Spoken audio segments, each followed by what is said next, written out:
श्री सुब्रह्मण्य भुजंग प्रयात स्तोत्रम्। गणेशं नमस्कृत्य गौरीकुमारं गजास्यं गुहास्याग्रजातं गभीरं प्रलम्बोदरं शूर्पकर्णं त्रिनेत्रं प्रवक्ष्ये भुजंग प्रयातं गुहस्य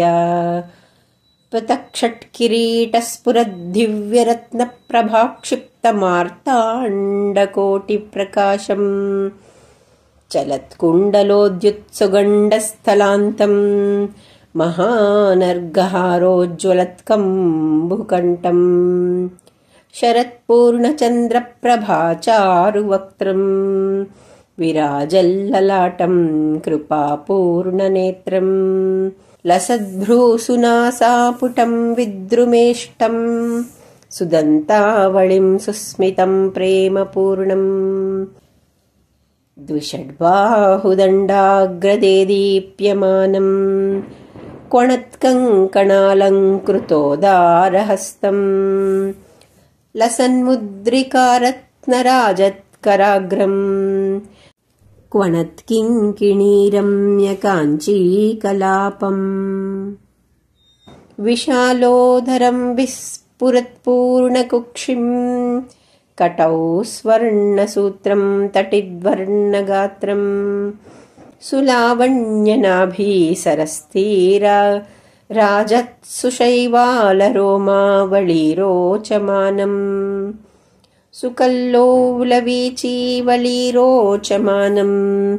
लसन्मध्यः सुस्निग्धवासोऽवसानम्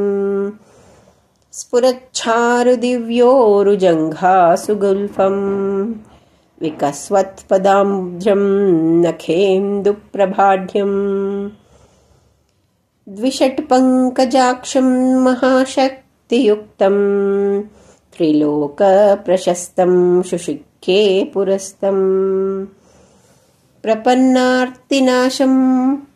प्रसन्नं फणीशं परब्रह्मरूपं प्रकाशं परेशं कुमारं वरेण्यं शरण्यं सुपुण्यं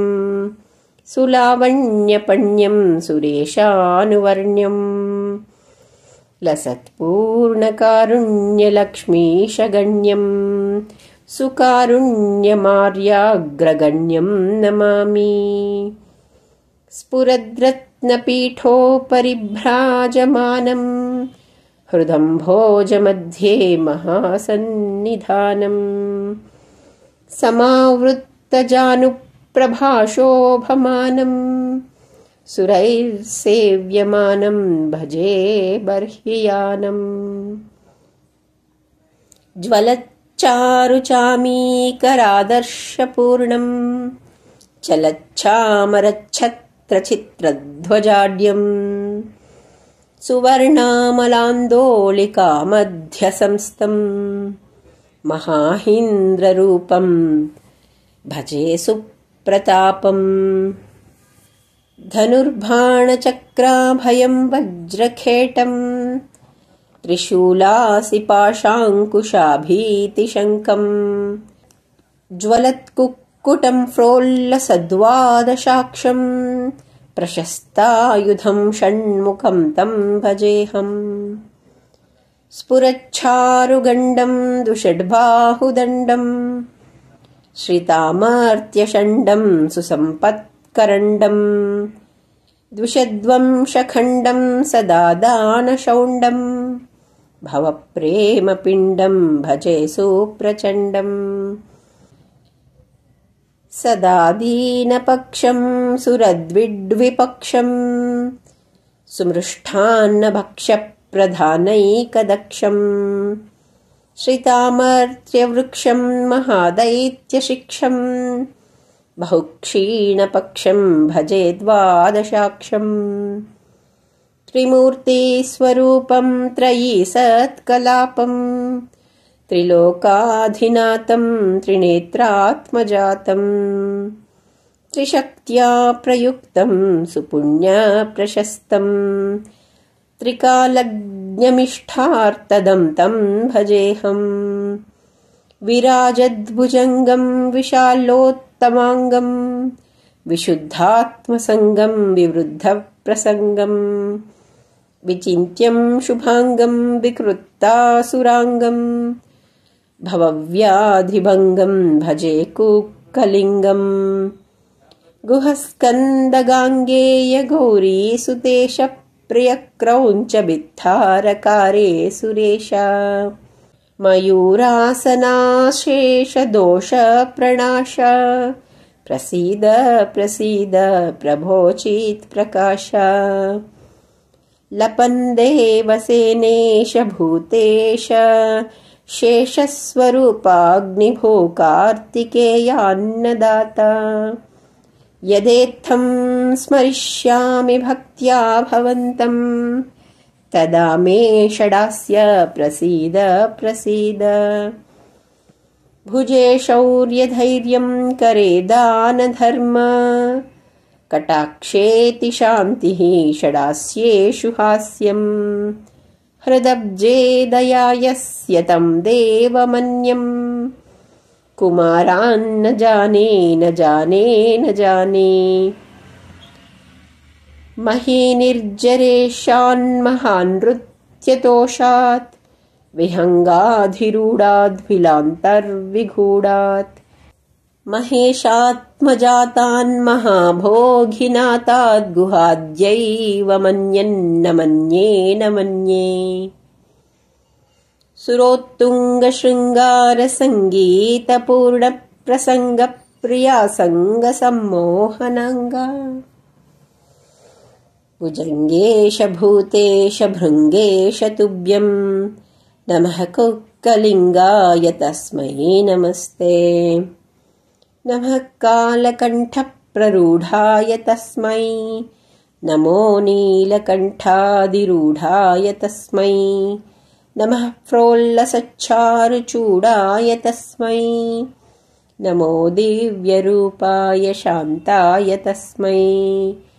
नमस्ते नमः पार्वतीनन्दनाय स्फुरच्चित्रबर्हीकृतस्यन्दनाय नमश्चर्चिताङ्गोज्ज्वलच्छन्दनाय प्रविच्छेदितप्राणभृद्बन्धनाय नमस्ते नमस्ते जगत्पावनात्तस्वरूपाय तस्मै जगज्जीवनाय नमस्ते नमस्ते जगद्वन्दिताय ह्यरूपाय तस्मै जगन्मोहनाय नमस्ते नमस्ते नमः क्रौञ्चभेत्रे नमस्ते नमस्ते नमो विश्वकर्त्रे नमस्ते नमस्ते नमो विश्वगोप्त्रे नमस्ते नमस्ते नमो विश्वहन्त्रे नमस्ते नमस्ते नमो विश्वभद्रे नमस्ते नमस्ते नमो विश्वधात्रे नमस्ते नमस्ते नमो विश्वनेत्रे नमस्ते नमस्ते नमो विश्वशास्त्रे नमस्ते नमः शेषरूपाय तुभ्यं नमस्ते नमो दिव्यचापाय तुभ्यं नमस्ते नमः सत्प्रतापाय तुभ्यं नमस्ते नमः सत्कलापाय तुभ्यं नमस्ते नमः सत्किरीटाय तुभ्यं नमस्ते नमः स्वर्णपीठाय तुभ्यं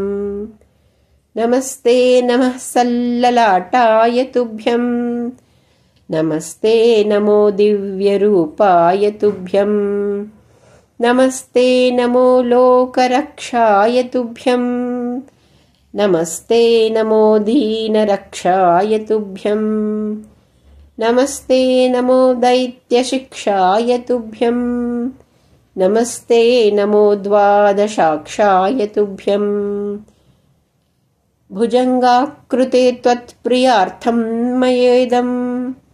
भुजङ्गप्रयातेन वृत्तेन क्लप्तं तव स्तोत्रमेतत्पवित्रं सुपुण्यं परानन्दसन्दोहसंवर्धनाय त्वदन्यत्परं दैवतं नाभिजाने प्रभो पाहि सम्पूर्णदृष्ट्यानुगृह्य यथाशक्तिभक्त्या कृतं स्तोत्रमेकं विभो मे पराधं क्षमस्वाखिलेश इदं तारकारेणुर्गुणस्तोत्रराजं पठन्तस्त्रिकालं प्रपन्ना जनायो सुपुत्राष्टभोगान् हत्वेव भुक्त्वा लभन्ते तदन्ते परं स्वर्गभोगम् इति श्री सुब्रह्मण्य भुजङ्ग प्रयातस्तोत्रम्।